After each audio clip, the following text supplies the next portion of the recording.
Bom dia a todos, bem-vindos à sessão plenária 1, Dados e Métodos para Pesquisas em Demografia na Era do Big Data. É um prazer estar aqui, iniciando esse evento da ABEP. Nessa primeira sessão, a gente vai ter hoje dois expositores, eu vou falar deles daqui a pouquinho, e um debatedor. Esse tema é muito importante, relevante, a gente pensa a demografia, desde o início, ela sempre foi uma disciplina orientada por dados, e a coleta de dados e o desenvolvimento dos métodos, eles foram centrais para a maioria dos avanços que a gente teve na compreensão dos processos demográficos. E, atualmente, a gente tem observado um avanço ainda maior na disponibilidade dos dados, dos mais tradicionais, a gente pensa no censo, pesquisas amostrais, registros administrativos, e que eu coloquei como fontes alternativas. Então, são as redes sociais e outros dados que uma ampla literatura denomina como Data Revolution.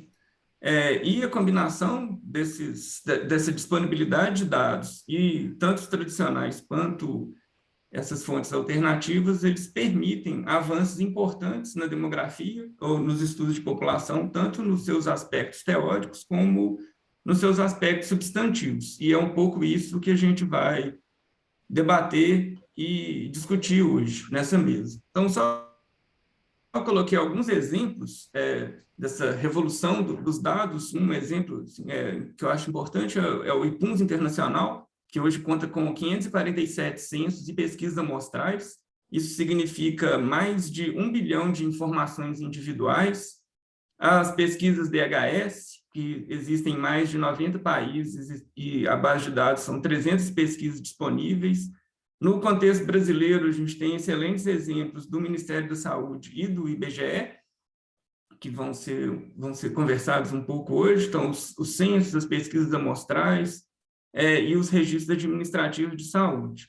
E as fontes alternativas, que vêm crescendo nos últimos anos, especialmente as redes sociais, Facebook, Twitter, e-mail, que tem sido usado para estudos sobre migração, comportamentos individuais, diferentes comparativos entre as populações dessas bases e dos censos demográficos. Então, hoje, nessa mesa, nessa sessão plenária, a gente vai ter tem o prazer de ter duas apresentações. Eu vou seguir a ordem do programa. A primeira apresentação da professora Luciana Alves. A Luciana é professora do Departamento de Demografia da Unicamp e coordenadora do Laboratório de Análise de Dados em Demografia.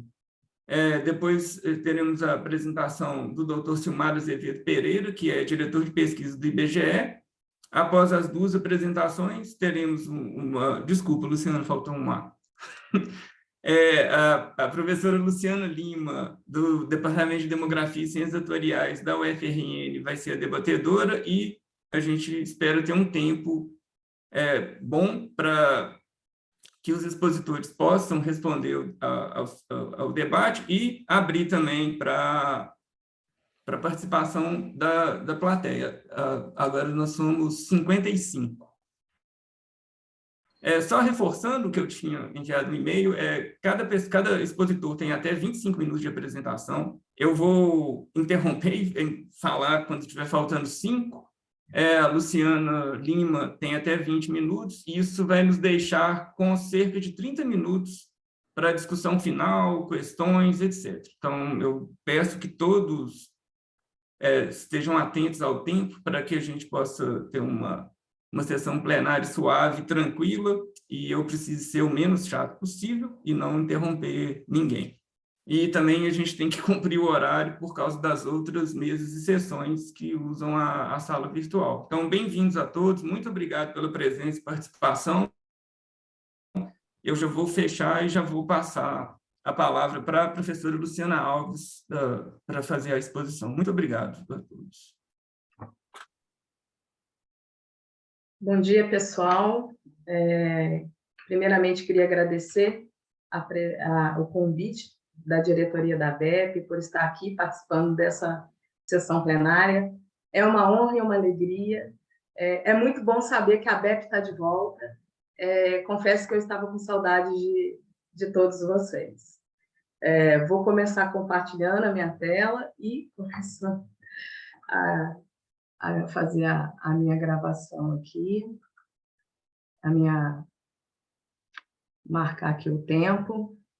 Bom, pessoal, conforme o Bernardo já iniciou, né, a apresentação, o tema de hoje que eu vou estar contemplando nessa apresentação são as novas metodologias para pesquisas na área de demografia, que é um tema que é a primeira vez que eu estou falando para a audiência de demógrafo, propriamente dito, né, sobre esse tema. Então, é realmente um prazer poder estar compartilhando com vocês um pouco do que a gente está desenvolvendo aí ao longo dos últimos 5, 6 anos.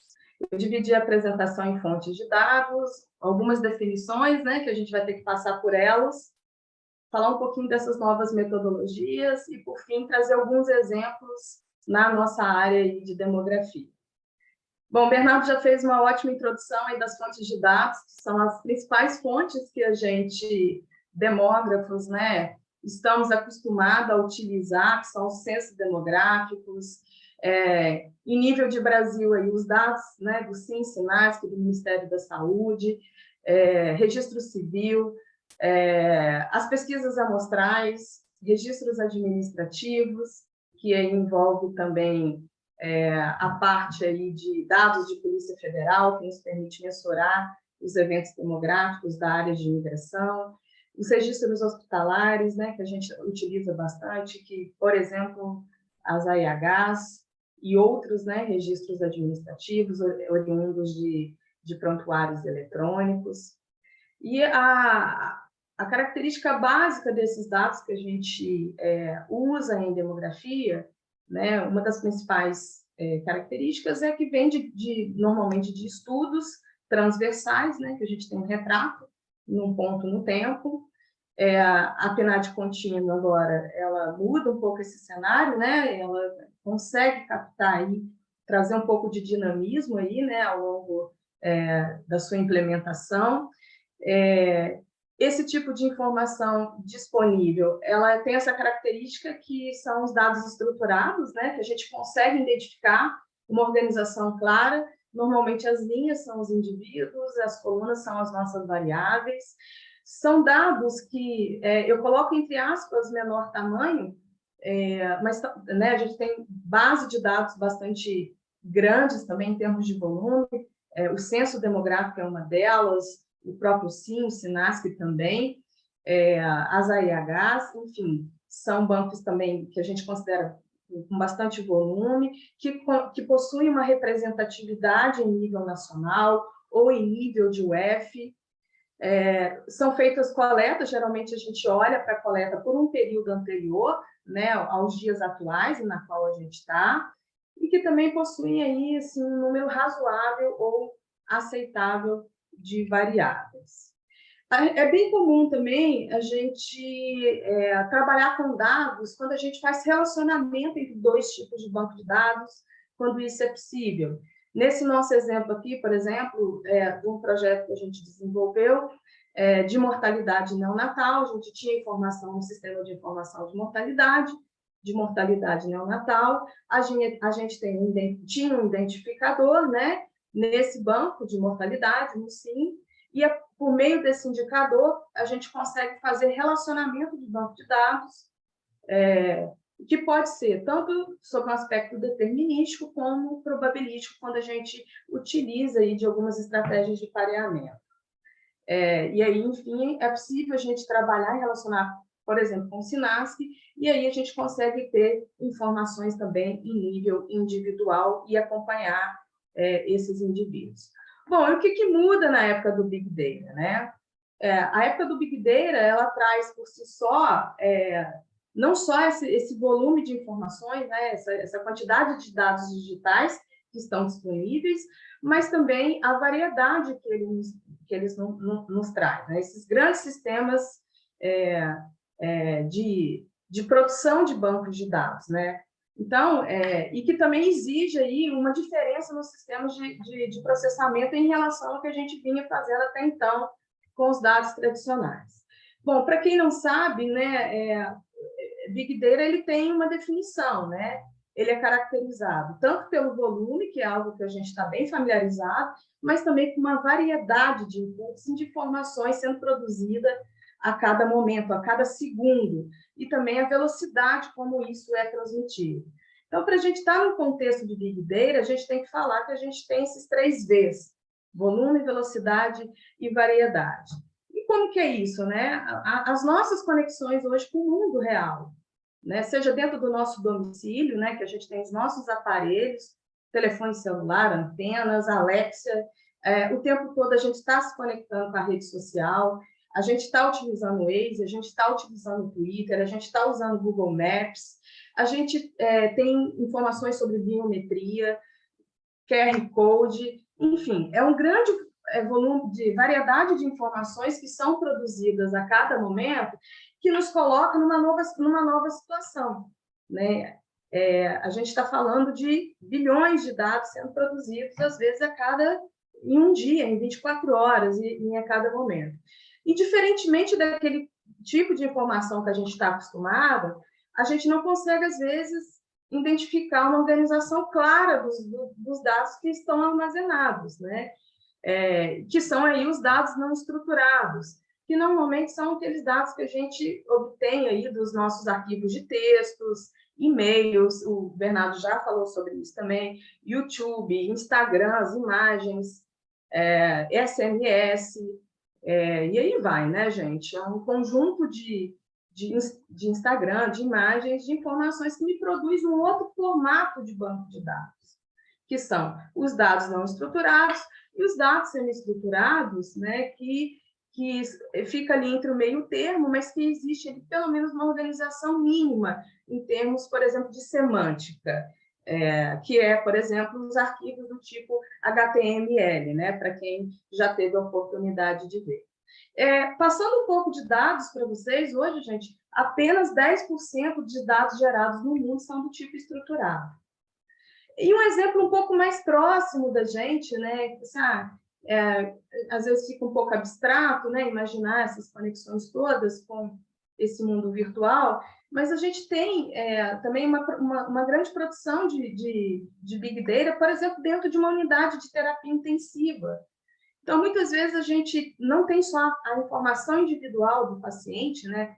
No caso demográfico, social, de família, ou contextuais, né? Local onde ele mora, que são também tipos de variáveis que a gente utiliza muito na nossa área, mas a gente tem um grande volume de produção de outros tipos de variáveis interagindo de forma simultânea, seja medicação, seja monitoramento, imagem, enfim, diagnóstico o tempo todo. Então, isso vai produzindo um grande volume de informações daquela pessoa, que é, então, armazenada aí nesse prontuário eletrônico, e que a gente pode se beneficiar com esse grande volume de informação associado ao grande volume de variáveis associado ao grande volume de informações que é produzido a cada momento.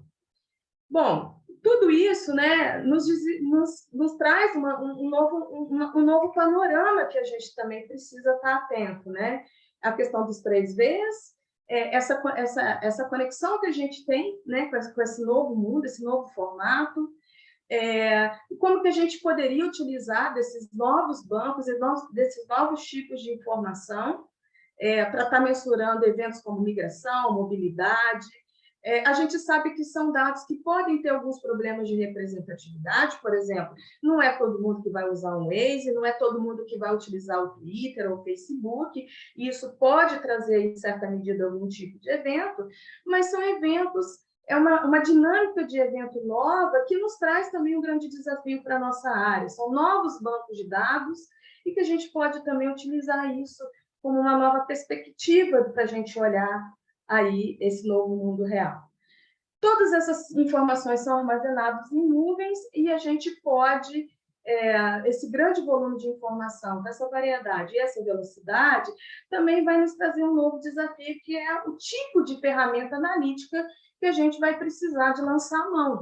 Né? E daí se abre um pouco de algumas definições que hoje circulam, né, aí, no mercado, né, que a gente usa o tempo todo, ciência de dados, que nada mais é do que esse conjunto, né, de princípios que apoiam e orientam a extração de informações e conhecimento a partir de dados.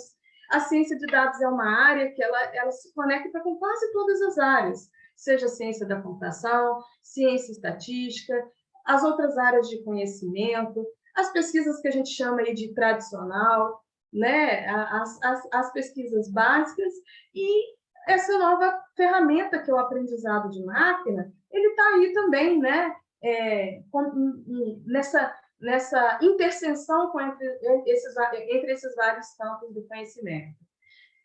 Então, com esse grande volume de dados, gente, a gente também necessita pensar um pouco em novas ferramentas para a gente poder analisar essa complexidade desse mundo real, né? A gente sabe que, num contexto tradicional, só para caracterizar, eu volto nisso, inteligência artificial é um termo amplo e que se refere à capacidade das máquinas para realizar tarefas inteligentes, e o machine learning, o aprendizado de máquina, é um subcampo dentro disso, e é um dos mais importantes e aplicados na área de inteligência artificial, que pode ser explicado como uma metodologia que vai imitar aí a máquina, imitar a inteligência e comportamento humano, né? Que utiliza da habilidade das máquinas e computadores em aprender a partir dos dados. Enfim, e que para isso utilizam de algoritmos. Sempre tem essa discussão, né? O que um faz, o que o outro faz, né? Qual que é a grande diferença entre machine learning e os modelos aí tradicionais, de regressão tradicionais? Primeiro que machine learning ele tem uma ênfase em predição, os modelos tradicionais em inferência. Machine learning tem resultados avaliados via performance de predição, e os modelos tradicionais eles sempre vão focar em teste de hipótese a priori. Você tem que ter uma relação a priori, você tem que estabelecer hipóteses, relações de causalidade, de associações prévias, e o machine learning não considera isso. Ele não está muito preocupado com o lado esquerdo de quem conhece uma equação de regressão, né? Modelos de regressão tradicionais, uma das premissas básicas deles é pensar na parcimônia, né? E o machine learning não está preocupado com esse número de variáveis, com essa quantidade de variáveis. A gente tem também resultados avaliados via performance de predição no machine learning e não em betas, em testes de hipóteses. A gente não está preocupado com interpretação de parâmetros, com pressupostos de modelos paramétricos, causalidade e associações. A gente deseja que o algoritmo vai procurando aí o seu caminho próprio para determinar aquele desfecho, querendo saber variação de beta e o efeito disso em variável desfecho, dependente, tá? Então, basicamente é isso, gente. A modelagem tradicional ele sempre vai se basear, né, em um conjunto de variáveis independentes e a gente vai buscar essa associação estatística. Os modelos tradicionais vão estar, né, sempre precisam de uma hipótese, um teste de hipótese a priori. Os modelos precisam de pressupostos, no caso do modelo de regressão linear, a gente tem vários pressupostos lá bastante duros, né?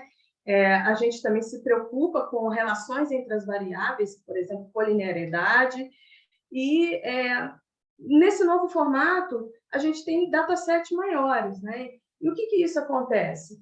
Em modelos que a gente precisa de testar de hipótese, a gente sabe que amostras maiores, possivelmente relações, praticamente todas ou quase todas, em sua maioria, né, para a gente não ser muito radical, eles vão dar associações estatisticamente significativas. Isso é um grande problema também, né?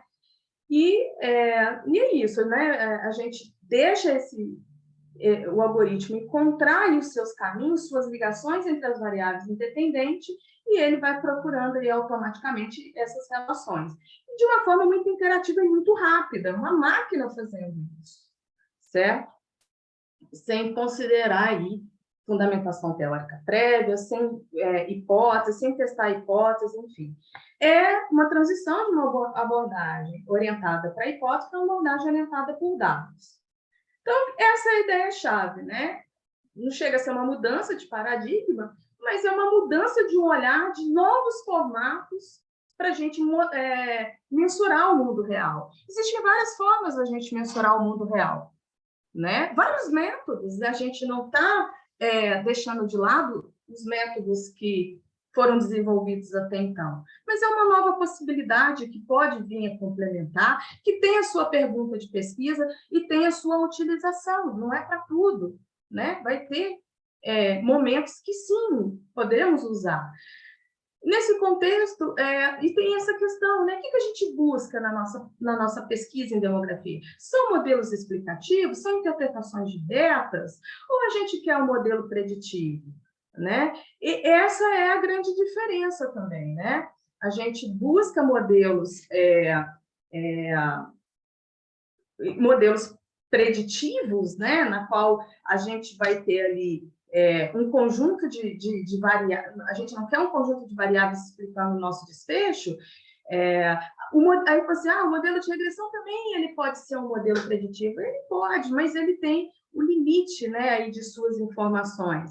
Ele precisa de uma inferência, ele busca também a interpretação do beta, e o modelo preditivo não necessariamente ele vai me dizer isso. Ele vai me dizer que, às vezes, num conjunto, o fato do indivíduo ter tantos anos, ter acesso ao serviço de saúde, ter feito, né, uma gestante, por exemplo, uma consulta de pré-natal, qual que é a probabilidade dela desenvolver, por exemplo, uma diabetes gestacional. Eu não quero saber que a idade dela vai aumentar em tantos por cento a chance dela ter diabetes gestacional, né? Eu quero ver exatamente o quanto que ter aquelas características pode vir a aumentar esse fator. Bem rapidamente, gente, é um conjunto de algoritmos, tá? A gente tem vários tipos não supervisionados, que a gente, né, algumas técnicas, é um modelo que veio, sim, da estatística, né, mas que utiliza da computação para sua eficiência, e alguns modelos que não são supervisionados, que estão preocupados com Y, mas não estão preocupados com testes de hipótese. Luciana, mas tem modelos de árvore, é uma árvore de decisão, é baseado em árvore de decisão, mas são florestas de árvores que são construídas. São mais de 500, 600 árvores para você gerar uma síntese. Então, a gente tem um conjunto, né, de algoritmos, né, que cada um deles vai ter a sua função, o seu funcionamento e a sua mecânica. Normalmente, esses são os mais utilizados na pesquisa em demografia, rede neural com bastante sucesso. Eu quis trazer um pouco de alguns dados. Eu fiz um levantamento bem rápido do termo Machine Learning e Saúde no PubMed. Em 2021, a gente tinha 25.440 artigos sobre o tema, e quando a gente coloca só Machine Learning e mortalidade, a gente encontrou em 2021 1.343 artigos. Lembrando que mortalidade é um tema bastante importante dentro da área de demografia, né? E que poderia aí ser explorado. Também, muito rapidamente, eu fiz essa nuvem, considerando só 2021, essa nuvem de palavras, quais são os algoritmos mais utilizados aí nesses estudos de machine learning na área de saúde. Então, basicamente, aí foram os modelos de classificação, modelos de regressão logística, modelos de regressão linear, rapidamente. Gente, um pouquinho das nossas aplicações, eu queria trazer para vocês alguns exemplos que já estão acontecendo aí na área de demografia. O primeiro estudo foi feito aí pelo Bruno Arpino e o seu grupo de pesquisa, que eles tentaram classificar os determinantes de divórcio na Alemanha, e eles utilizaram, esse artigo também foi publicado na PEA de Denver, e foi um dos primeiros da área aí de demografia, que eu vi, e ele utiliza uma árvore de decisão, né, e classifica aí, essa questão do divórcio, e também determina quais as variáveis mais importantes. A gente também tem visto muito rede neural aplicada aí como uma melhora aí dos modelos de Lee Carter, né, para projeção. O grupo aí do Andrea Nigri, que é um professor lá da Itália, ele tem encontrado resultados bastante interessantes, utilizando a rede neural em várias aplicações de mortalidade. Esse é um bom exemplo deles, né, que tem um bom resultado para o curto prazo. Esse artigo também é bastante interessante, que é projetar as taxas de mortalidade usando o Deep Learning, né, que é um algoritmo um pouco mais avançado. Acho que também eu sempre tive aberta às críticas, né, que ele não leva, não necessariamente, né, a aplicação do modelo vai ser melhor do que o modelo de regressão, o modelo de projeção tradicional. No caso aqui, os achados do uso do Deep Learning não evidenciaram isso, uma grande performance preditiva, né? Então, esse é um outro exemplo também de projeção de expectativa de vida, né? Utilizando também as redes neurais. E agora, bem recentemente, né, foi publicado esse artigo do Andrea com o Aburto e a Suzana aí, na Demographic Research, foi de julho de 2022, que eu acho que foi um grande avanço. Eu fiquei bastante feliz com esse artigo sendo publicado, porque é a única revista de demografia que eu vi um artigo que utiliza dos modelos de aprendizado de máquina, que publica algo nesse sentido, e eles fazem vários... 5 minutos, tá? Não, obrigada, Bernardo. E eles estão... eles reproduzem aí, a partir da esperança de vidas, eles reconstituem as taxas específicas de mortalidade, eles fazem um belo exercício combinando métodos indiretos com os modelos de aprendizado de máquina. Bom, conectando, né, como é que a demografia se conecta também com diversas áreas do conhecimento, não querendo puxar o saco, né, mas esse é dois artigos do grupo de pesquisa da Luciana Lima, que tenta mensurar aí, que avalia, né, as medidas de distanciamento social e Covid, ondas de Covid, né, na América do Sul, enfim, e também no mundo, aí no segundo artigo, e elas utilizam aí dos dados de mobilidade fornecidos pelo Google, né? Então, para a gente ver como que a gente pode, né, usar desses novos bancos de dados para ser uma ferramenta importante de gestão aí, na qual a demografia tem um papel tão importante. Rapidamente, né, esse foi o primeiro artigo, primeiro trabalho de demografia e utilização de aprendizado de máquina na demografia no Brasil, que foi da Natália, que foi minha aluna, foi uma dissertação de mestrado.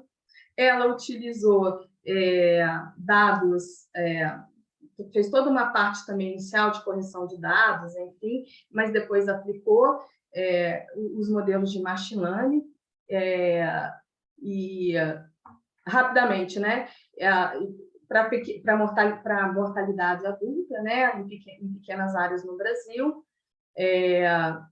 Foi um estudo que vem de dados, né, bem daquilo que a gente trabalha na demografia, que são os dados secundários, né? Ela montou essa base de dados, utilizando aí dados em nível populacional, não em nível individual, só mostrando para vocês que existem as métricas para comparar os modelos, a gente já considera muito bom, acima de 70%, né? E a principal métrica é a acurácia, e a gente tem uma competição dos algoritmos, e aquele que tiver a melhor acurácia é o melhor algoritmo. E aí a gente também consegue definir quais foram as principais variáveis aí para essa classificação, né? No caso dela, era a probabilidade de morte adulta. Eu trouxe só um pouquinho também, gente, mas já estou acabando, né? Essa é a arquitetura desse projeto que eu já tinha falado lá no início, né? Da mortalidade neonatal, que combina assim e SINASC, mas esse é um bom exemplo de um modelo de predição, né? Na qual você seleciona as características, está dentro aí da ficha do sistema de nascimentos, que é o SINASC, você vai selecionando as características, e aí, no fim, você gera qual que é o risco de morte, no caso, aí até 28 dias, e quais as características que mais impactaram. A gente também, né, uma das métricas utilizadas, eu trouxe só para ilustrar, são as curvas Hawkins, né, que a gente tem aí também a matriz de confusão, que a gente pode observar o quanto que o algoritmo está acertando em relação e classificando de forma correta aí o evento, no caso, mortalidade neonatal, e apontando quais são as suas características. Em muitos estudos de saúde, a gente tem algumas variáveis que eram estatisticamente significativas e que nesse modelo não apresentou esse resultado, né? Enfim, isso é uma coisa importante. É possível também projetar, né? Então, a gente tem essas projeções que a gente pode fazer, né? A gente fez algumas projeções com as regiões administrativas de saúde, usando vários algoritmos, e a gente consegue aí dizer em que ponto essa projeção funciona mais, e assim como os estudos que a gente viu lá em cima, que usaram rede neural, eles também funcionam muito mais no curto prazo. E, por fim, né, os classificadores aí que a gente está utilizando, estou terminando, Bernardo, do esquema de malária, de tratamento da malária, né? Então, de acordo com algumas características, qual que é a probabilidade, por exemplo, de você escolher o tratamento 11, que é o mais aplicado no Brasil, e não os outros tipos de tratamento, sendo que a gente tem 27 tipos de tratamento da malária no Brasil. E aqui também a gente utilizou, né, a rede neural, comparando com a ARIMA, que é um modelo de série temporal tradicional, na Amazônia brasileira, para projetar casos de malária. E aí eu queria dizer para vocês que o ARIMA funcionou super bem nas UFs que a série é estável e a rede neural não funcionou bem, e funcionou melhor naquelas UFs que você tem maior instabilidade da série. Ou seja, gente, quem é o melhor? Acho que tem um campo aí muito grande pela frente, né? Acho que a gente pode usar, assim, dessas novas metodologias dentro da demografia para outras áreas, né? Migração, fecundidade, família.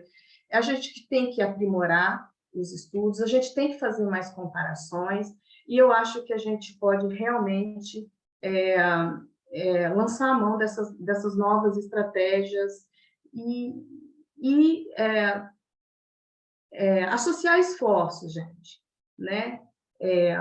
Combinar, né, o que tem sido feito até então, o que isso tem de novo, como que a gente pode fazer esse novo olhar, combinando os nossos esforços e comparando as diversas metodologias. Se vocês me perguntarem o que a gente precisa fazer, né? Qual que é o movimento que nós, demógrafos, pretendemos fazer? Né? A gente vai ficar parado e ver, ou a gente vai tentar aí, combinar as várias estratégias e ver o que é melhor, o que funciona melhor em um caso ou outro. Eu acho que combinar estratégias é muito melhor do que a gente ficar com uma só. Eu estou disposta a discutir sempre aprimoramento do método e conto com a comunidade da demografia para me ajudar. Muito obrigada mais uma vez.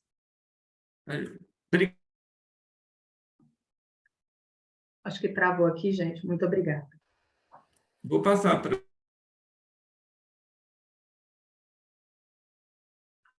um pouco para as perguntas.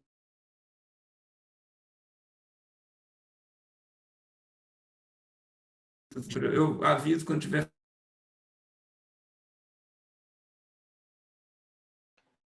Compartilhar sua tela. Ouvindo o Bernardo?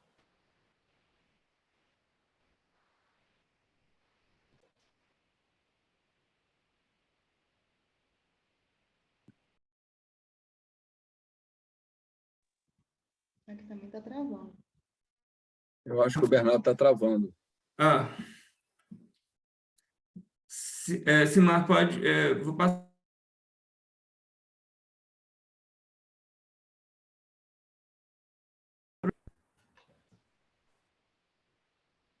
Bernardo, só repete o finalzinho, por favor, porque você travou.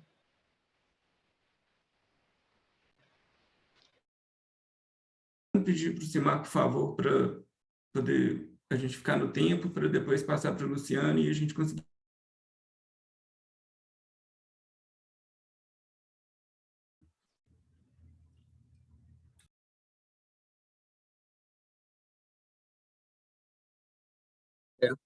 Acho que o Bernardo está travando. É para eu começar, Luciana? Isso, professor, Sim, pode começar. você já pode começar e ficar atento ao tempo.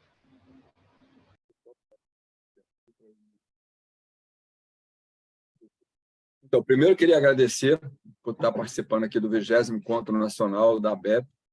É um orgulho muito grande estar aqui. Eu tenho diversos amigos que já participaram, foram diretores, já participaram da diretoria da ABEP também. E é uma instituição extremamente importante, por isso o IBGE está aqui. É um orgulho muito grande. Eu quero agradecer desde já a vocês pelo convite e por ter me chamado para estar representando o IBGE aqui. A minha ideia aqui hoje, né, é falar um pouquinho sobre as pesquisas domiciliares por amostragem, o uso e obtenção de indicadores sociais e o uso no censo de registros administrativos. Então, estou dividindo isso aí em 3 partes, vou passar rapidamente, né? Deixei lá a parte do censo para o final, que é uma parte maior e até onde eu consegui alcançar, a gente vai estar conversando com vocês sobre isso. Então, pesquisas domiciliares por amostragem, o uso de indicadores, a obtenção de indicadores sociais através de registro administrativo e o uso de registro administrativo no censo, que está sendo uma apropriação incrível agora com esse censo em 2022. PNAD Covid, a primeira pesquisa domiciliar que a gente chama atenção. A PNAD Covid foi uma pesquisa que teve como objetivo estimar o número de pessoas com sintomas da síndrome gripal, né? E acompanhar o mercado de trabalho num curto prazo. Todo mundo sabe que a PNAD contínua, apesar de ser uma pesquisa que dá resultados, que apresenta resultados mensais, os resultados da PNAD contínua, eles são resultados média móvel trimestral. E isso dificultava muito para ver o estrago que a pandemia estava fazendo no mercado de trabalho e na vida das pessoas de forma geral, e também ter esse acompanhamento aí relacionado aos sintomas referidos à síndrome gripal. Então, vamos criar uma pesquisa para que a gente possa ter esse acompanhamento do mercado de trabalho em tempo real, ali semanalmente, né? A princípio, a gente ficou na dúvida se ia ser semanal ou se ia ser mensal. Ficamos com o mercado de trabalho mensal e de maio até novembro, a pesquisa, cada mês que ela entrava, era um questionário diferenciado, né? Ela é uma versão da pesquisa PNAD contínua. Nós pegamos o mês de fevereiro de 2019, trouxemos ele para 2020, né? E trabalhamos com ele, né? Ou seja, com uma amostra bastante robusta, e a gente vai ver aqui. E como é que a gente pensa, na verdade, em fazer a PNAD Covid? Pensamos fazer a PNAD Covid em março de 2022, logo assim que começou a pandemia. Lá em maio, a gente já estava divulgando o resultado. Em maio, a gente já tinha pesquisa em campo, ali 24, 30 de maio, e em 16, nessa setinha aqui, bem na esquerda, você vê ali que a data que a gente divulgou foi 16/6. Ou seja, a gente pensa a pesquisa no final de março, coloca a pesquisa em campo no final de maio, e no final, em meados de junho, ali, a gente já está divulgando a pesquisa, e isso tudo feito à distância, com o coronavírus solto e aumentando cada vez mais. Era uma pesquisa que tinha resultados semanais para o Brasil e mensais para a unidade da federação. Foi uma pesquisa que teve um acompanhamento em tempo real da situação que estava acontecendo, de rendimento, do programa que foi criado, o auxílio emergencial, as crianças nas escolas, tudo. A gente colocou toda a temática que era interessante para se acompanhar naquele momento. Precisava de ter um instrumento que fosse rápido para avaliar esse mercado de trabalho, né? O trabalho que estava se desenvolvendo de forma remota, o distanciamento, o número de entregadores, tudo isso foi pensado e foi inserido ali na PNAD Covid. E ela veio como um plano de contingência. Por quê? A PNAD contínua não foi uma pesquisa desenhada para ser feita por telefone, né? Ela é muito longa e difícil de se implementar por telefone, tanto que a gente teve que tirar vários módulos dessa pesquisa. Dessa forma, no início do distanciamento social, a PNAD Covid foi pensada também como um plano de contingência, né? Caso a PNAD não pudesse continuar, a gente teria aí a PNAD Covid para dar conta disso. E, assim, garantindo informações como PIB, inflação, mercado de trabalho, o FPE, que é o Fundo de Participação dos Estados. Então, mas, graças a Deus, a gente conseguiu manter as duas pesquisas. O tamanho da amostra da PNAD Covid era em torno de 193 mil domicílios. Por semana, a gente investigava 48 mil domicílios e dava informação para esses 48 mil domicílios. Era um painel, eram 193 mil domicílios que foram investigados até novembro, não se modificava. Foi feita 100% por telefone, e aí que entra o registro administrativo. Não fosse esse registro, a gente não teria conseguido, né? Os entrevistadores contratados pelo IBGE realizaram a coleta totalmente por telefone, e foi incrível que as pessoas não foram até o IBGE, elas receberam todo o equipamento em casa, foi tudo feito à distância. É a hora que eu me pego pensando, se a gente tivesse que fazer isso de novo, será que daria certo? Né? Porque foi assim, muito incrível ter conseguido fazer essa pesquisa. E foi a primeira vez, com apoio aí do Banco Mundial, que o IBGE realizou uma pesquisa domiciliar por telefone. A gente utilizou pareamento de dados do CPF, da Anatel, do CadÚnico, né? A gente contratou pessoas especialistas, né, em fazer esse pareamento, e foi muito proveitoso. Tivemos problemas, obviamente, no primeiro momento, mas foi uma expertise que o IBGE não tinha e teve que se fazer valer dela em um tempo muito, muito curto para conseguir dar informações. A outra pesquisa por amostragem que a gente chama atenção aqui é a PNAD contínua, né? A PNAD contínua é uma pesquisa, a maioria de vocês deve conhecer, e ela só conseguiu ser feita porque também nós pareamos a PNAD contínua com o CPF, com a Anatel, com o CadÚnico e todos os registros que a gente tinha acesso. Né? E aí vem a palavra acesso, né? Acesso ao registro administrativo de forma identificada. O Brasil não é um país onde a gente pode dizer que se tem acesso aos registros administrativos com facilidade, e a gente experimentou muito isso durante a pandemia. Tá? E aí, outro ponto que a gente chama a atenção da PNAD contínua, já mudando um pouco de assunto, a PNAD contínua tem um potencial que ela foi desenhada, né, para a amostra dela ser feita por extrato. São 148 extratos geográficos, né? Ou seja, aquela história de dividir o Brasil por grandes regiões para dar informações, ou para o F, ou para o capital. Isso é coisa que ficou um pouco no passado. A gente atinge agora uma desagregação maior. E aí o Brasil que a gente apresenta é esse agora. Esse Brasil, se você comparar com esse aqui, que corta para o F, né? Esse aqui é um Brasil que cada corzinha dessa, né, você vai ter aí um extrato da qual a gente vai ter informações por esses extratos de forma trimestral, logicamente tomando todo cuidado, com precisão da estimativa. Então, esses 146 pedaços que a gente está começando a divulgar agora, né, com os registros administrativos, ele tem um potencial assim, bastante incrível, né, para se apropriar de dados e aproveitar e potencializar os usos da PNAD contínua. A gente tem os indicadores, tá? Vocês vão ver o tempo todo da tela aqui, esse símbolo de investigações experimentais. Isso é por conta de que é uma forma de uma investigação experimental que não atingiu uma maturidade ainda, mas a gente já utiliza, e daqui a pouco a gente vai, com certeza, deixar de ser isso uma estatística experimental. Aí, aqui um exemplo, né, desses extratos. A taxa de desocupação. Tem muitos outros. Tá? Minas Gerais. Minas Gerais agora está dividida em Belo Horizonte, Central de Minas, Colar Metropolitano de Belo Horizonte, até você chegar ali, Zona da Mata, Triângulo Mineiro, vai poder comparar o Triângulo Mineiro com o norte de Minas, isso utilizando a PNAD contínua. Isso já é real, isso já está divulgado. Aí você tem aqui, né, como ficaram os extratos, né, divididos aí em Minas Gerais.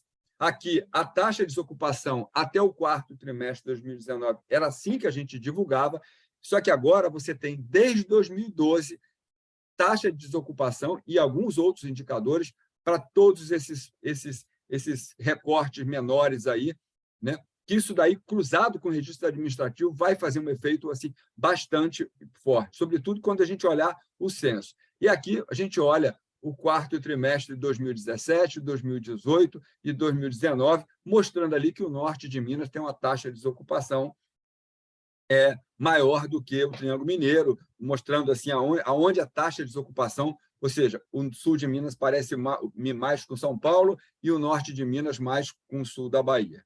Então, quer saber mais, você quer conhecer mais sobre isso, tem um link aqui, essa apresentação com certeza vai ficar disponível para vocês, e vocês vão poder entrar lá e conhecer detalhes sobre um lançamento que foi feito, que está gravado lá no YouTube.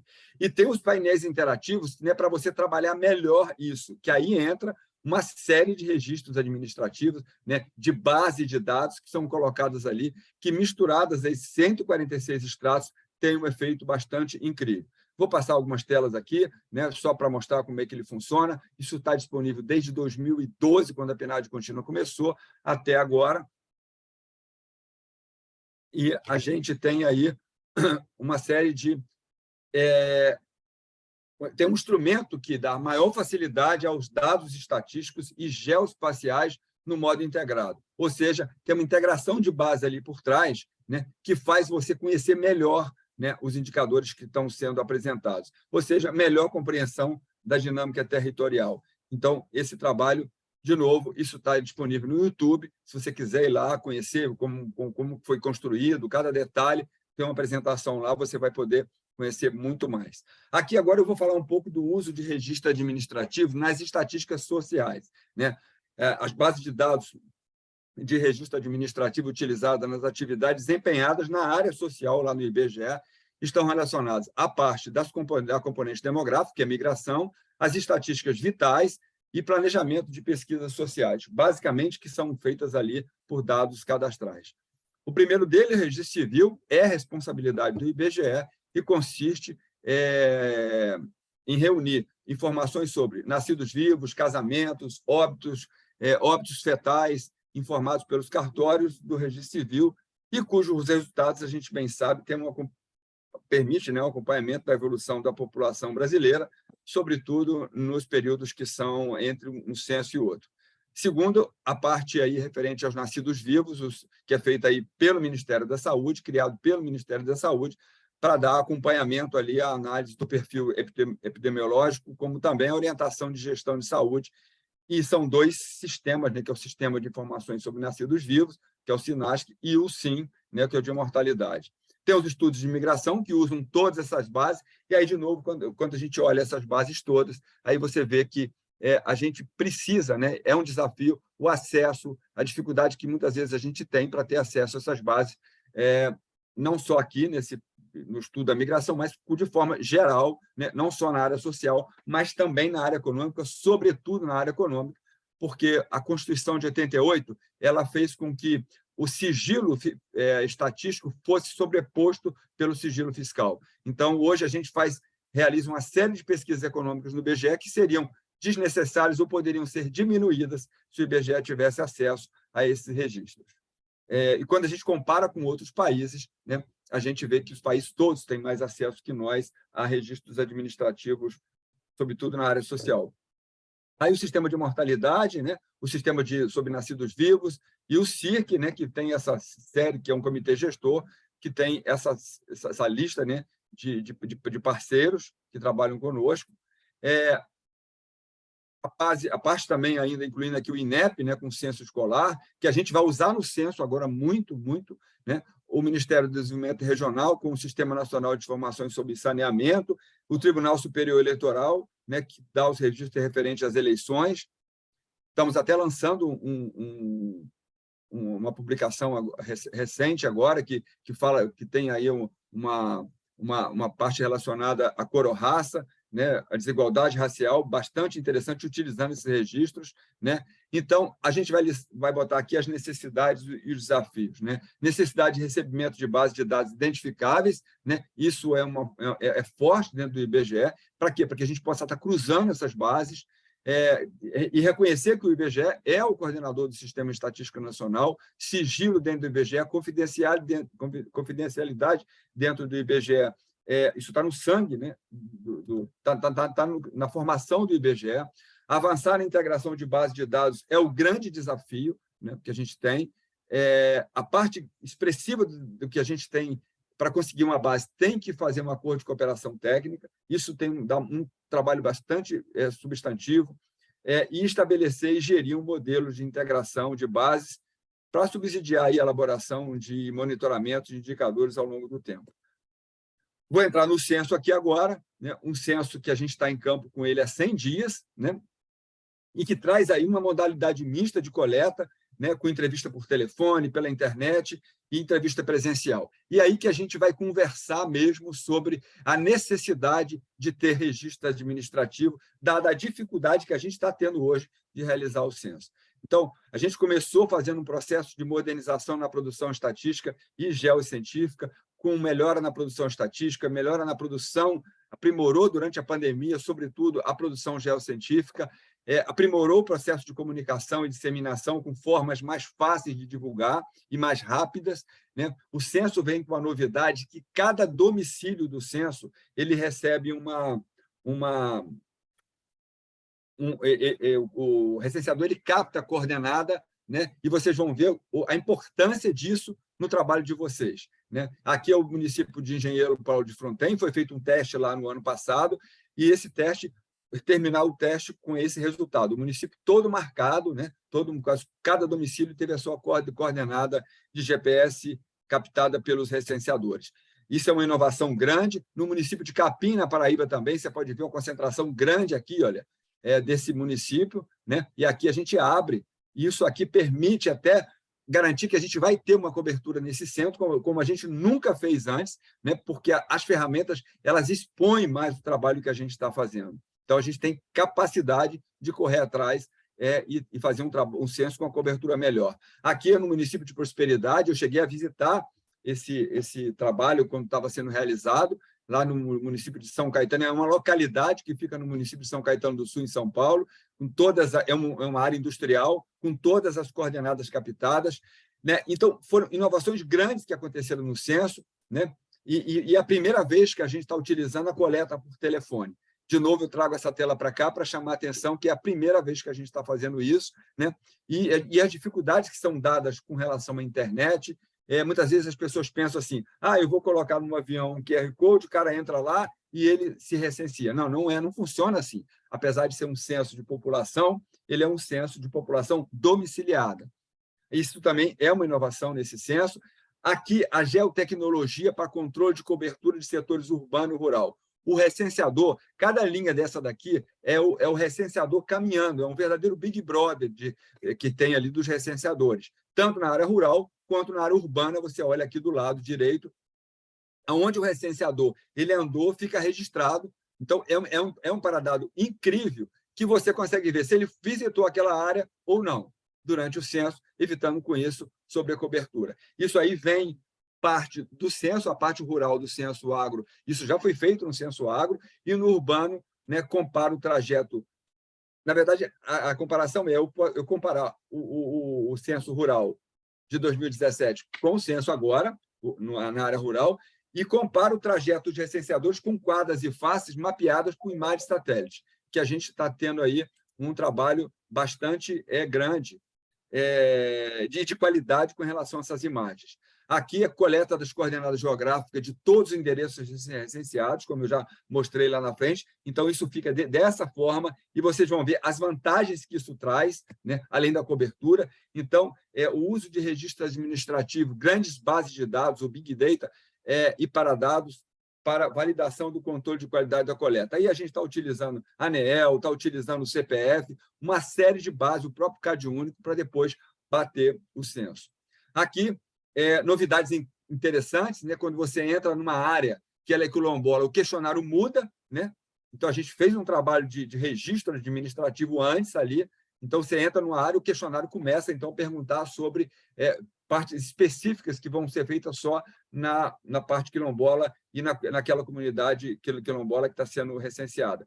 Coleta do CPF, com o objetivo de ter melhor qualidade. Isso é uma coisa muito difícil no Brasil ainda, né? A gente tem que incorporar isso. O censo de 2010 está vindo com essa novidade de incorporar o CPF, para que a gente possa estar utilizando o registro administrativo e aprimorar com isso a PNAD contínua e tantas outras pesquisas domiciliares que existem aí.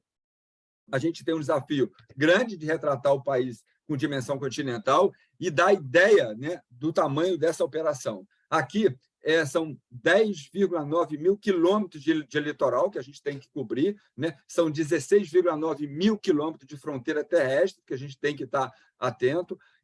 Se a gente olhar, são mais de 2.000 quilômetros de limite, né? São 452 mil setores censitários. Aqui, só fazendo um tamanho, o quanto gigante é essa operação, é 5 vezes, né? A distância da Terra à Lua, esses 2.000 quilômetros quadrados de limite que a gente trabalha, né? Então, cada quadra dessa, cada face dessa que foi colocada nesses 452 mil setores, né, são em torno de 5 vezes a distância da Terra e da Lua. É um trabalho que é feito, que é bastante, que vem sendo feito, né, no IBGE ao longo da década de 2010, para a gente pudesse estar agora no censo, tendo uma melhoria na qualidade do mapeamento e também com imagens, né, de alta resolução que foi colocada nesse censo. Então, você vê aqui a imagem bem próxima, que essa imagem é a imagem que eles têm no processo, melhoria da qualidade do uso do mapeamento com imagem de satélite de alta resolução, né? Aqui permitiu grandes avanços na identificação de aglomerados subnormais, daqui marcado em vermelho, aqui é um aglomerado subnormal. E como é que a gente fez isso? A gente fez um registro prévio, criou um registro administrativo, né, de todos os aglomerados subnormais, para subsidiar a identificação dessas áreas. Então, a gente passou um questionário antes do censo, com toda uma série de informações, se tinha coleta de lixo, se tinha esgotamento sanitário, uma série de perguntas, né? Um questionário bastante extenso. Isso foi feito antes do censo, e isso facilitou muito, tem facilitado muito o trabalho nos aglomerados subnormais. É o uso de sistema de imagem de alta resolução para subsidiar a coleta e supervisão no censo também, né? Sistema de gerenciamento de controle, nós temos um sistema de gerenciamento de controle de coleta, né?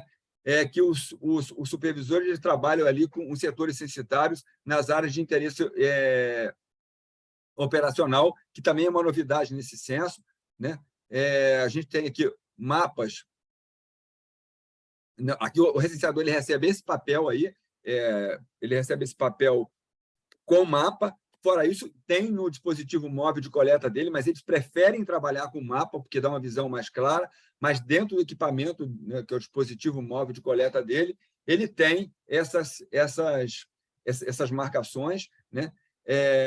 E aqui é mais um exemplo do trabalho que é feito, né, dentro do sistema, feito pelo supervisor, marcando aqui em rosa, se você prestar atenção, aonde o recenseador andou. Se ele deixar de andar em algum lugar, a gente vai saber e não teve cobertura. Aqui, de novo, o recenseador percorreu toda a área domiciliar do setor, e aí, então, o supervisor olha isso, as coordenadas anteriores e as coordenadas atuais. A gente compara como estava e tal. E o que a gente está fazendo aqui? A gente está acionar trajeto do recenseador, acionar coordenadas anteriores de endereço e acionar coordenadas atuais do endereço. Ou seja, a gente cria polígonos de referências para abrir perguntas específicas, né, baseado na geolocalização para áreas de interesse operacional, que é a grande novidade que esse censo está trazendo, né? Então, a partir do georreferenciamento dos domicílios, né, a gente vai ter setor indígena, terras de quilombolas, agrupamentos, uma série de formas de trabalhar, e aquele esquema de trabalhar só com área de ponderação, isso foi coisa que ficou um pouco no passado nesse censo, né? Eu vou dar uns 5 minutos, tá? Mais 5. Na minha conta aqui... tá bom. Aqui também a nova malha setorial, né? Um pouco a possibilidade de tabulação de dados em áreas a partir de agregação. Por quê? Porque você tem, por exemplo, o Matopiba. Eu conheço os domicílios do Matopiba. Eu posso cercar os domicílios que estão no Matopiba e criar estatísticas para ele. Claro que eu tenho que tomar um cuidado incrível, né, com relação à confidencialidade e o sigilo da informação. Isso é um desafio que a gente vai ter que fazer aqui. Então, começa assim, né? A tabulação, né, em função desse polígono, aqui, mostrando aqui o Acre, o Amazonas, o Rondônia, onde você pode pegar esses polígonos e trabalhar com ele, né, de forma mais precisa e que seja aquela área de interesse que você quer trabalhar, né? Variável, vou passar aqui para a gente poder...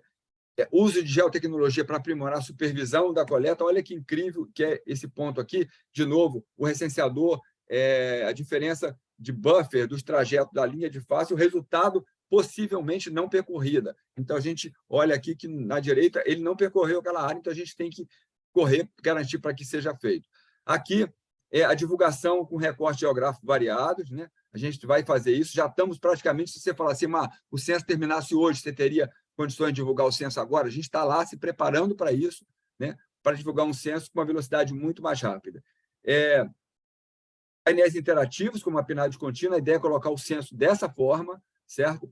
Eu vou pular aqui, que eu quero mostrar isso para vocês, que é uso de registro administrativo. Aqui é a parte da ANEEL, né?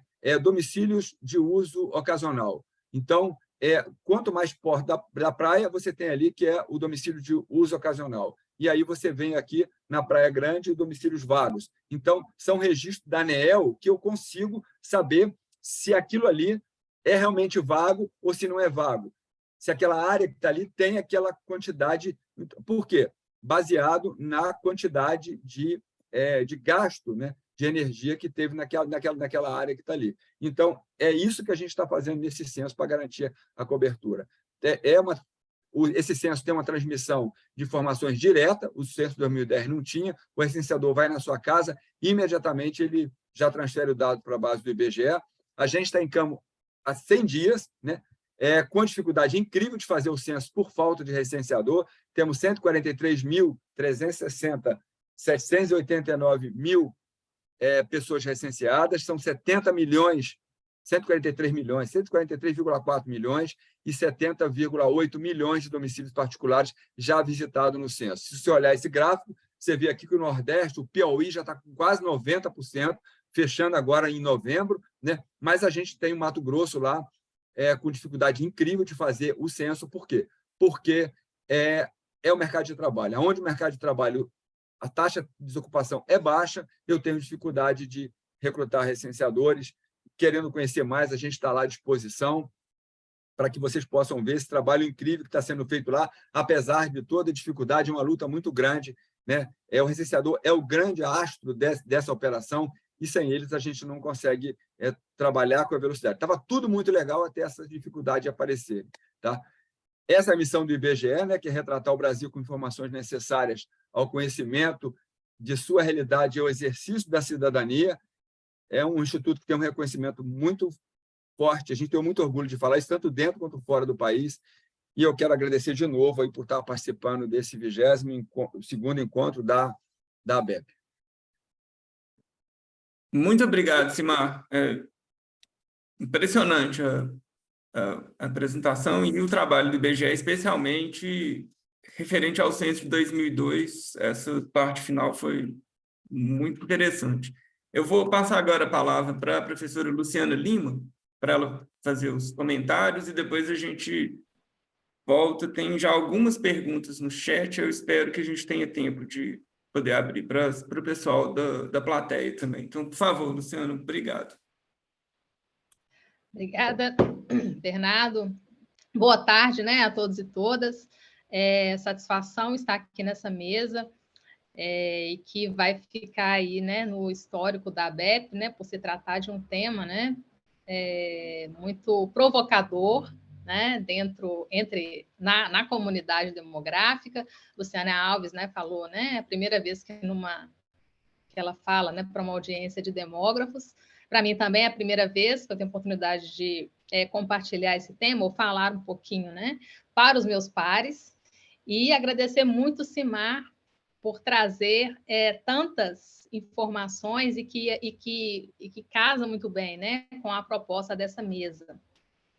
Bom, eu vou tentar ficar bem no meu tempo. Pode me controlar, Bernardo, quando estiver faltando, mas também estou acompanhando aqui. Eu vou colocar questões gerais, tá? E aí a maior parte das minhas questões, elas são para ambos, tá? Para a gente poder aqui fomentar o debate. Mas quando for questões específicas para um ou outro, eu vou pincelar. Bem,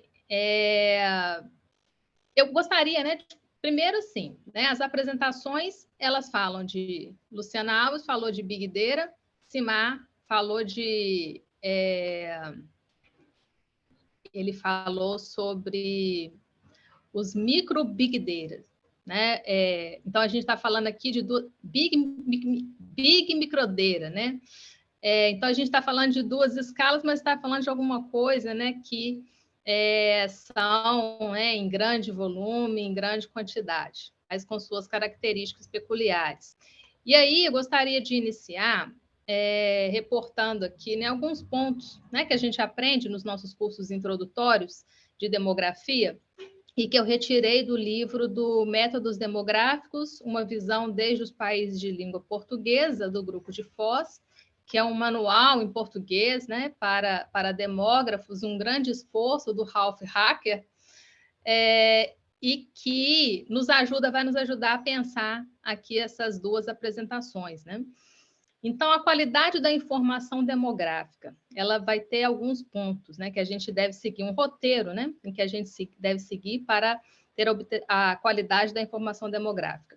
Relevância, precisão, confiabilidade, oportunidade, coerência e comparabilidade, acessibilidade, clareza, independência e disponibilidade de recursos.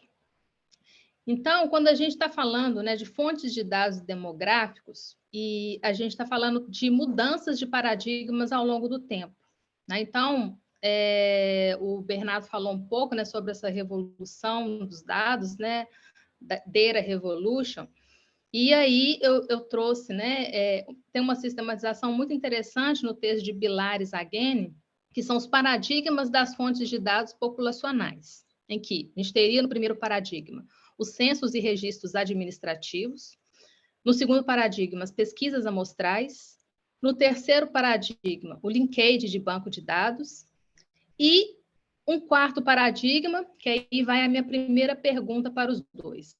Estamos diante de uma mudança, de uma transição para o paradigma da era do Big Data? Como que vocês veem isso, né? Ou se não, né? Como que vocês veem essa mudança de paradigma, se ela existe de fato? E aí, pensando, né, um pouco dos dados trazidos pelo CIMAR, né? Quando a gente você falou de censos e registros administrativos e reforçou muito a importância dos registros administrativos como novidades trazidas pelo censo 2022, né? Trouxe também essa coisa da informação, da coordenada geográfica do domicílio. Então, será que a gente pode pensar, né, com relação às fontes de dados populacionais, essa mudança de paradigma ela é linear? Ou se a gente, dentro desses paradigmas, a gente tem também algumas sofisticações, que podem ser essa, né? No caso do linkage, né, o CIMAR trouxe bastante a questão da PNAD Covid, né, do esforço que foi realizado. Então, como que vocês veem isso? A gente tem uma transição, né? A gente pode pensar de uma maneira linear, ou vocês veem também aspectos dentro de cada um desses paradigmas que a gente está sofisticando? Ainda para o CIMAR, né? Você trouxe a PNAD Covid, né? Que é um banco de dados, curiosamente, ainda pouco explorada, né? Dentro da demografia. A gente teve na ABEP, né, no ano passado, uma pesquisadora que trouxe, né? A gente fez um webinário com os dados, sobre os dados da PNAD Covid, ela tem um potencial muito grande, e fazendo o link com o que Márcia Castro trouxe hoje, né? Que a gente ainda precisa buscar a relação entre demografia e a Covid, né? Então, queria reforçar a importância, né, de utilização dessa fonte de informação. Aí eu queria, Simar, que você trouxesse um pouco dos desafios que foi fazer pesquisa por telefone, né? Qual que foi a taxa de não resposta, né, se for uma informação que você tem acesso? Quais os desafios implícitos, né, de fazer uma pesquisa por telefone? Qual foi, principalmente, né, num contexto excepcional como das ondas da PNAD Covid? Ainda com relação a esse possível quarto paradigma, né, que eu gostaria de vocês falassem um pouco, né? Essa revolução de dados, essa possível, né, revolução em que estamos em face, ela poderia dizer que ela vai demandar aspectos básicos.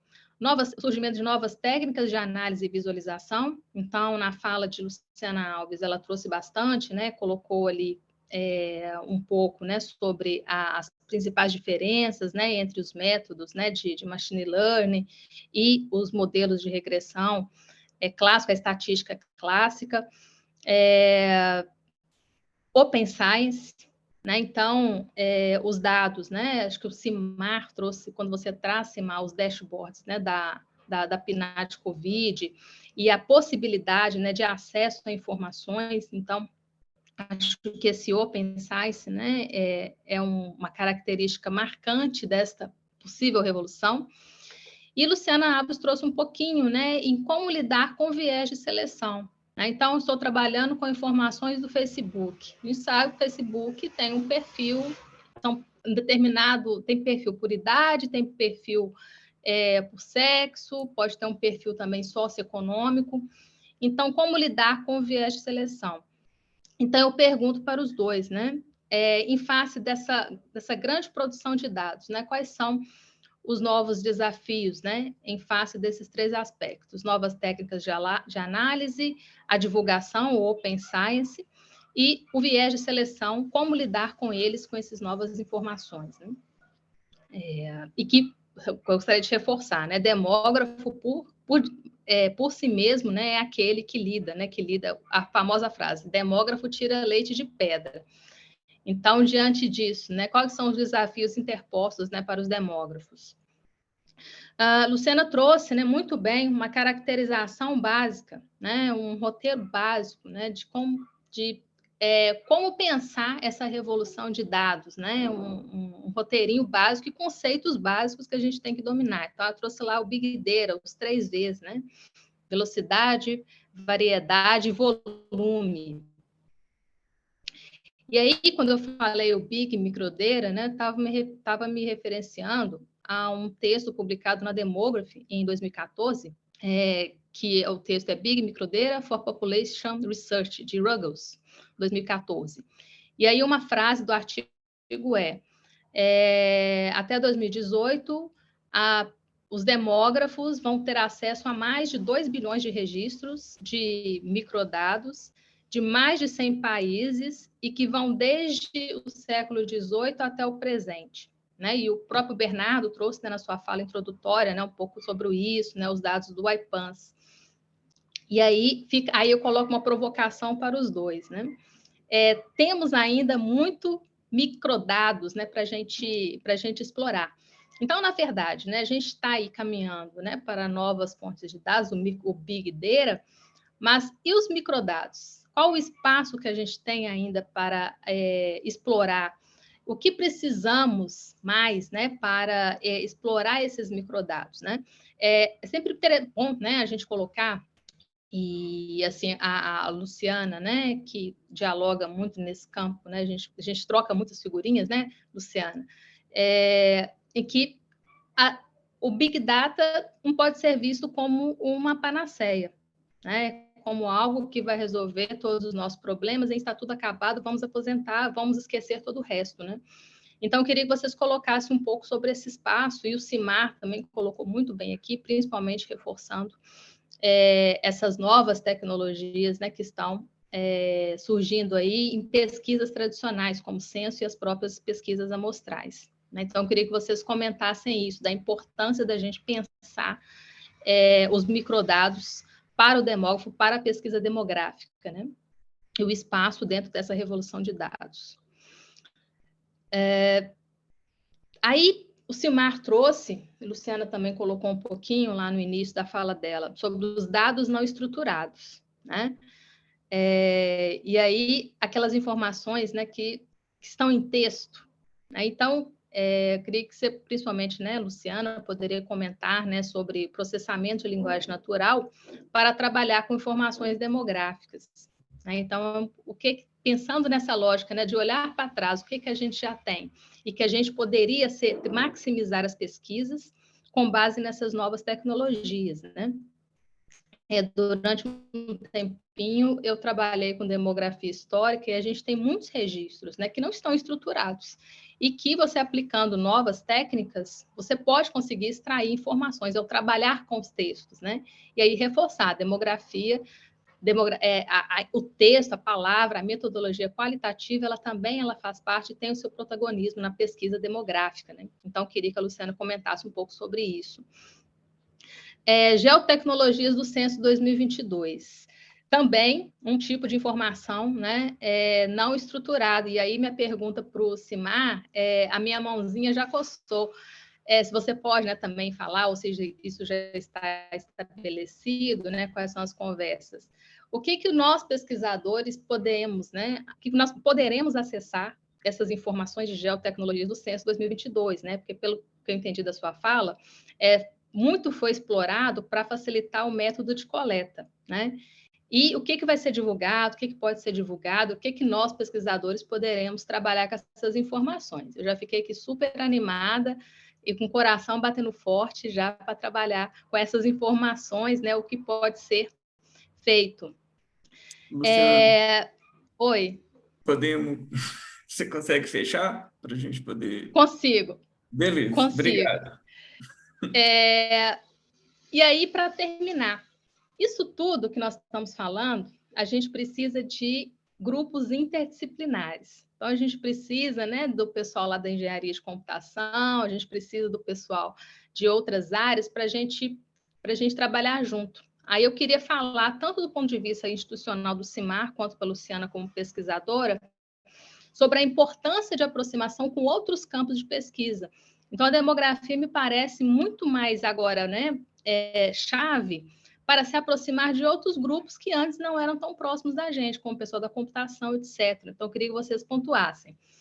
E agora, para terminar mesmo, e aí ficam, quais os desafios para, enfim, virar esse paradigma? Então, eu queria que vocês comentassem estrutura física disponível, e aí tanto institucional como também nas universidades, treinamento.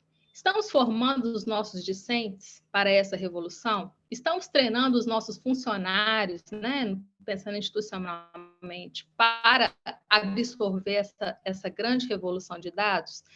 E a proteção das informações, né, tanto no âmbito das nossas pesquisas, e aí queria que o Simar falasse um pouco, né, sobre essa questão, vou ter o lat-long do domicílio, né, em que nível isso pode ser colocado à disposição, em que nível, né, essa integração de banco de dados tem seus limites, e queria que você falasse um pouco mais sobre a Lei Geral de Proteção de Dados, né, e como que isso se insere dentro da questão do censo demográfico. No mais, são essas questões. Eu queria parabenizar e agradecer muito por essas duas aulas, né, que nós tivemos aqui, e a audiência, a grande audiência que está aqui nessa sala hoje.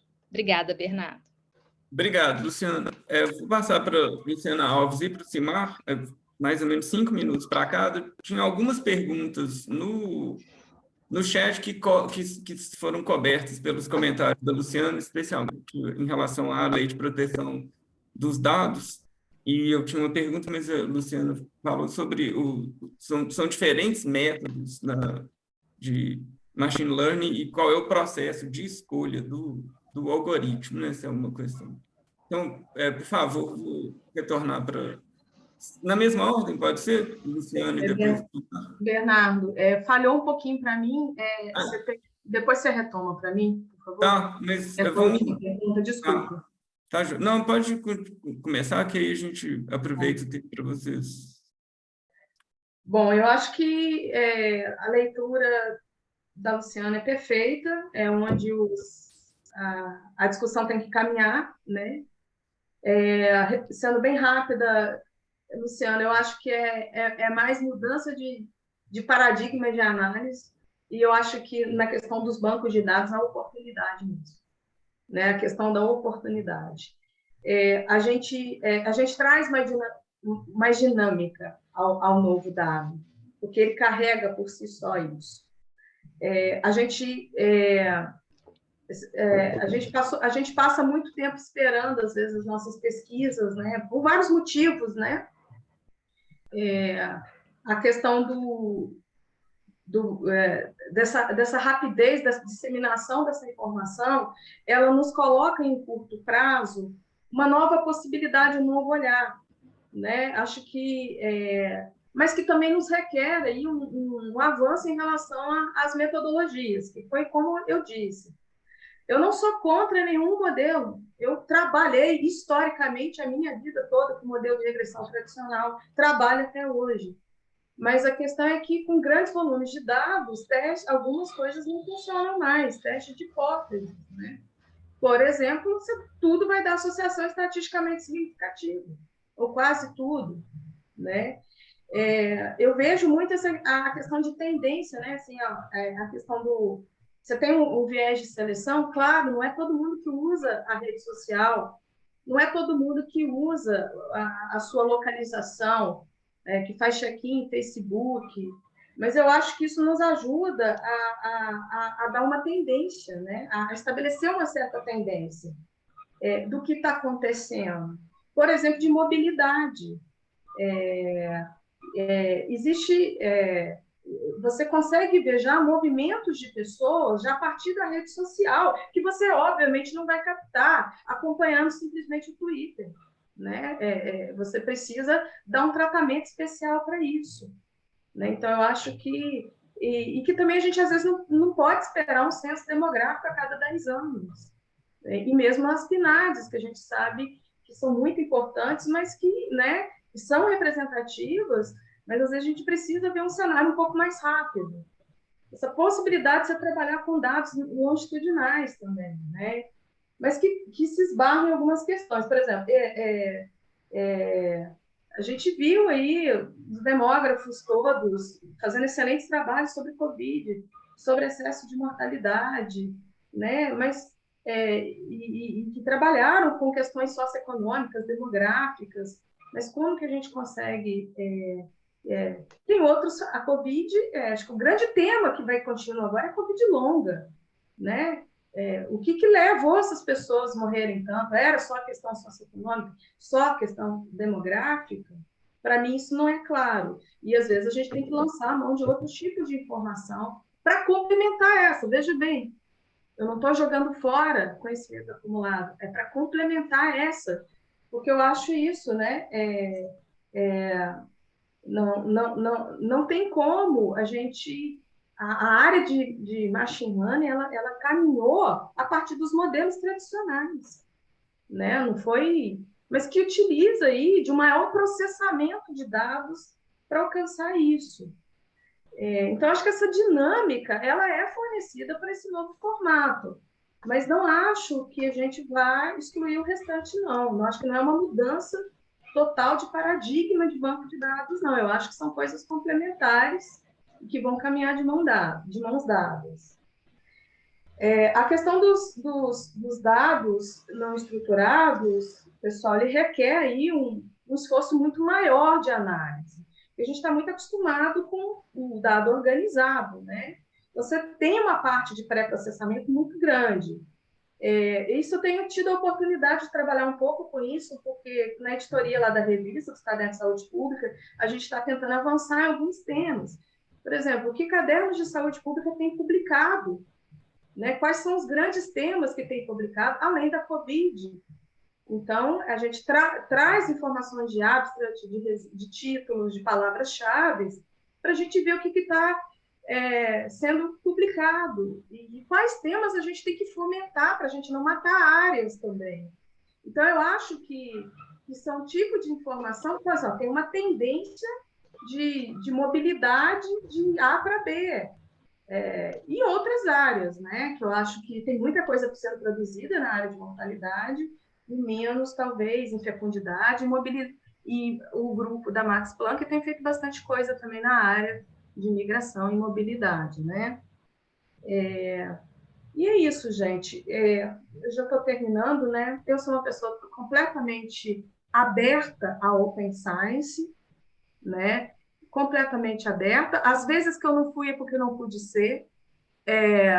Eu acho que a gente tem um grande problema hoje, que é acesso à informação no Brasil. A gente não conseguiria fazer o projeto Mortalidade hoje, porque você não tem essa informação, você foi retirado o ID, você tem que fazer todo o procedimento de comitê de ética, de submeter a apreciação do projeto.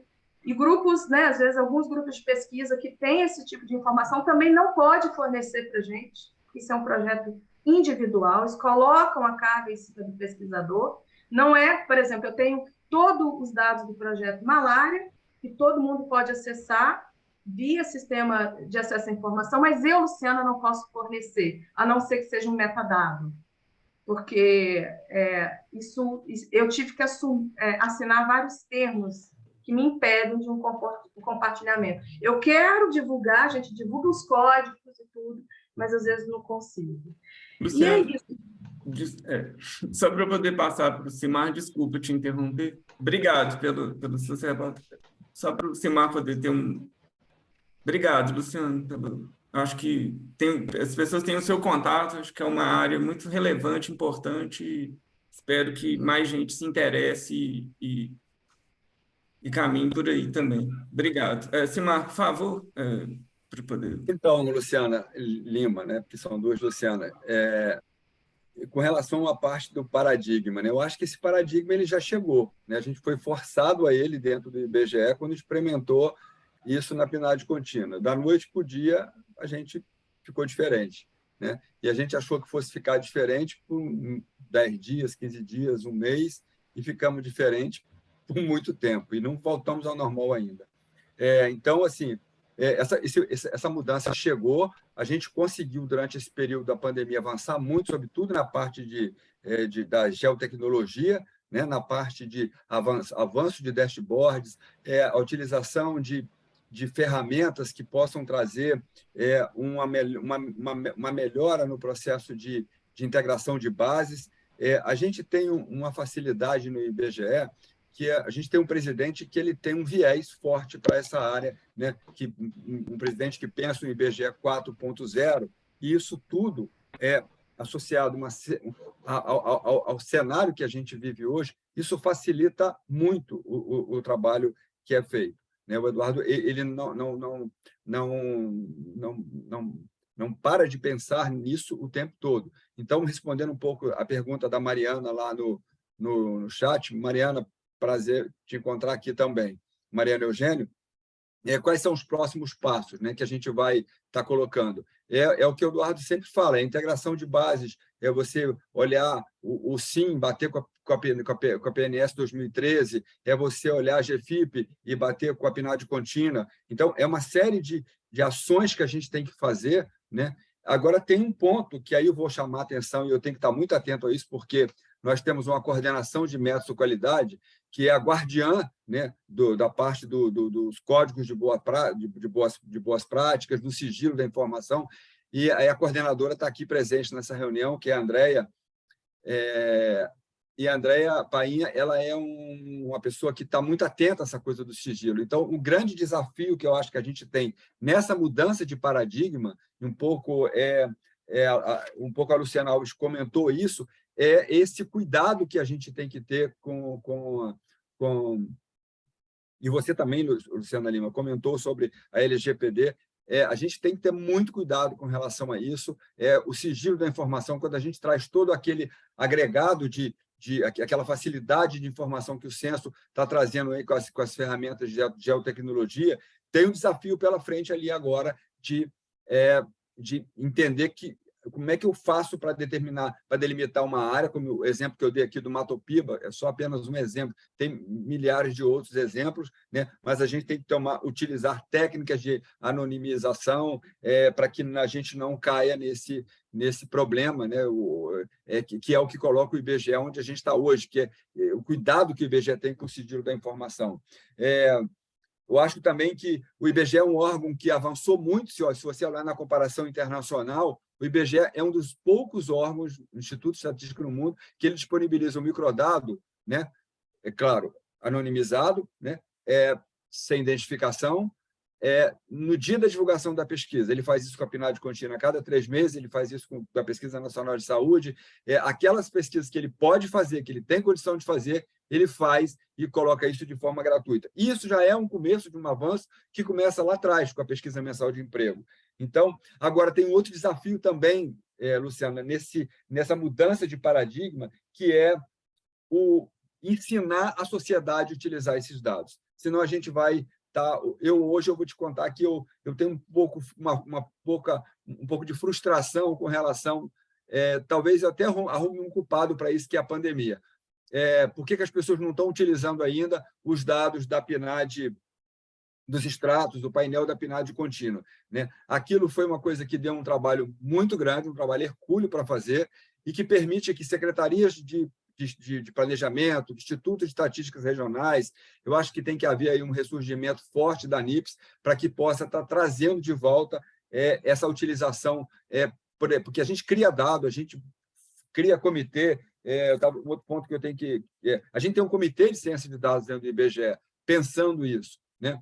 Então, a gente tem que estar atento também, que a gente tem que arrumar formas, né, que a sociedade possa estar utilizando o dado além da academia, né? Então, acho que também esse é um desafio forte que a gente tem que ter. Treinamento, né, capacitar as pessoas para isso, utilizar aquelas ferramentas que estão lá. O Eduardo já algumas vezes reclamou disso, né, que o painel da PNAD contínua ele não é tão fácil de utilizar. São ferramentas que têm um certo...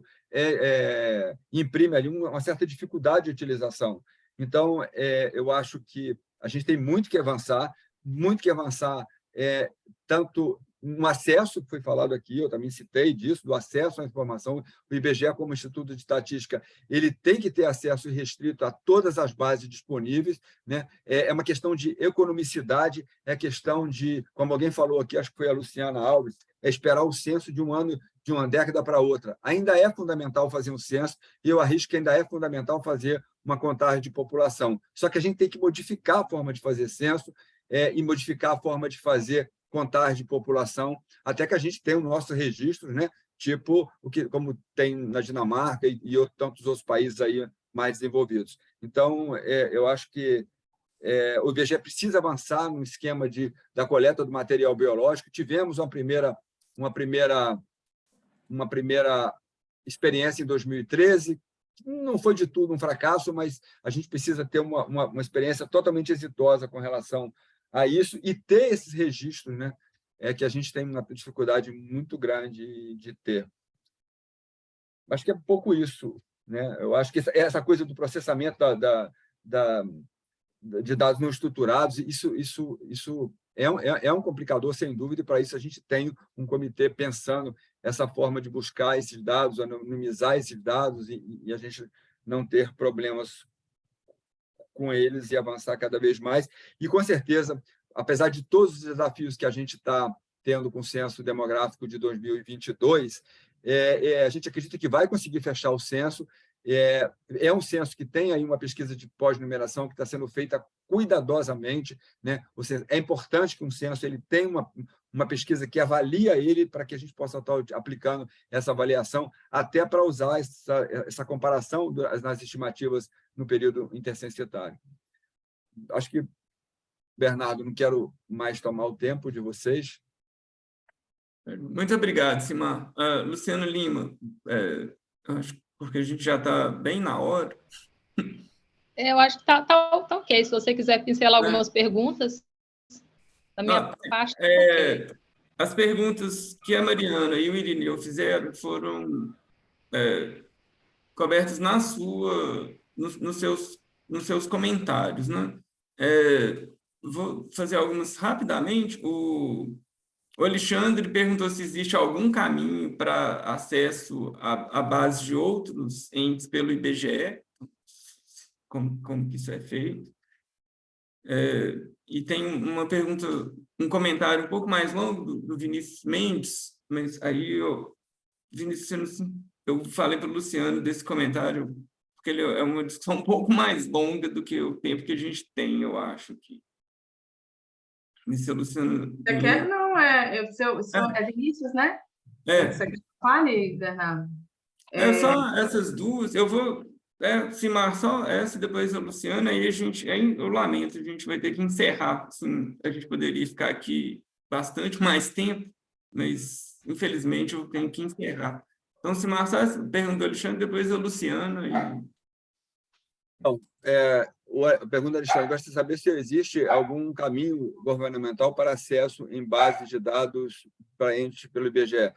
Então, Alexandre, é aquela coisa que eu falei, na Constituição de 88, a gente teve aí um retrocesso grande, onde o sigilo fiscal ele ultrapassa, ele sobrepõe o sigilo estatístico, e a gente não tem acesso a dados da Receita, a gente não tem acesso a alguns dados do Banco Central, Então, isso limita muito, a gente não tem acesso à nota fiscal eletrônica de todos os estados, e quando tem, é um dificultador muito grande, né? É um dificultador absurdo. Isso depende muito de quem está à frente do órgão, de quem está à frente da secretaria, de quem está à frente, quem é o diretor da vez. Então, isso eu acho que teria que mudar, porque para que o IBGE pudesse assumir, de fato, né, e não só de forma figurativa, sendo o coordenador de estatística, coordenador nacional coordenador do Sistema Estatístico Nacional, e para isso, né, ter acesso, por lei, a esses dados, né? Você viu a confusão que teve recentemente para que a gente pudesse ter acesso a dados da Anatel. Se a gente tivesse acesso a essas... A quantidade de coisas que a gente poderia fazer aqui seriam muito mais precisas, com mais velocidade e com economicidade. Mas, infelizmente, a gente não tem esse acesso. E o Vinícius fez uma pergunta aqui. Vinícius, eu vou colocar aqui o meu e-mail aqui na coisa, você copia, eu vou copiar isso aqui, essa pergunta, e depois eu te respondo. Tá bom? Obrigado, Simar. Luciano, você quer fazer mais esse... Não, então, eu acho que o Vinícius colocou essa questão, né, de que eu falei do tamanho da amostra. Vinícius, no caso dos modelos de machine learning, ele não vai nem estimar beta, ele não vai fazer teste de hipótese, não vai calcular erro padrão, nenhuma dessas coisas. Mas se eu fosse calcular isso tudo, né, porque a gente não está falando de 220 milhões de dados, né? A gente está falando de bilhões de informação. Do que a gente tem experiência aqui do laboratório, com dados de mortalidade, ele não dá estatisticamente significativo. Assim, concordo com você, não é pelo fato da amostra não ser aleatória, nem é essa a questão. Tá? Você explode a verossimilhança com isso, tá? Porque o mecanismo do machine learning, ele vem dos dados, ele não vem com estabelecimento de hipóteses a priori e teorema central do limite. A gente sai desse contexto. Não sei se era exatamente isso que você estava me perguntando, mas quiser, a gente pode continuar depois, me manda e-mail aí. Obrigado, Luciano. Bom, eu gostaria de agradecer a Luciana Alves, ao Simário Azevedo pelas apresentações, pela discussão, a Luciana Lima pelo debate e colocar as questões para provocar a discussão. Agradecer a presença de todos nessa primeira sessão plenária do 22º Encontro da ABEP. Foi chamada a atenção já várias vezes que é o primeiro encontro da ABEP que coloca essa discussão em uma plenária, de uma forma assim, bem direta, né? Eu acho que em algumas outras isso já apareceu de forma indireta ou em eventos menores, mas como uma sessão plenária é uma mudança bastante importante. E ressalto também, por exemplo, a IUSP já tem um grupo, né, que é um painel científico da IUSP, de demografia digital, já está na segunda rodada desse painel. E, como a Luciana mostrou na apresentação, cada vez mais tem grupos trabalhando com isso, e, como o Simar mostrou, essas possibilidades de explorar e combinar base de dados e fazer estudos adicionais, foi chamada a atenção aqui nos comentários, que, inclusive, eu gostaria de ressaltar que parabenizaram bastante as apresentações. Eu até esqueci o que eu ia falar. Essa dificuldade de acesso aos dados que a gente tem em alguns momentos, né, por causa da legislação, das limitações, mas a gente ainda tem caminhos a percorrer, várias questões a serem discutidas e muito aprendizado e várias possibilidades, e foi chamada a atenção da importância que a gente explore mais os registros administrativos também, né, para os estudos de população. Então, eu gostaria de agradecer bastante a participação, a presença de todos. Gostaria de agradecer em especial aos expositores e debatedores, principalmente por terem ficado no tempo, me ajudou bastante a não ter que ficar interrompendo, que na mesa é mais fácil, né? Na BEP tinha aqueles cartõezinhos que a gente ia mostrando, mas remoto a gente fica tentando dar um sinal aqui, é um pouco mais difícil. Então, muito obrigado e acho que foi um ótimo começo para o encontro. Já começou ontem com o pós-DEM, mas hoje, essa manhã, e espero vê-los novamente, virtualmente, por aí, nas outras mesas e, no futuro próximo, presencialmente. Então, muito obrigado, boa tarde a todos, bom encontro e parabéns. Tchau, pessoal.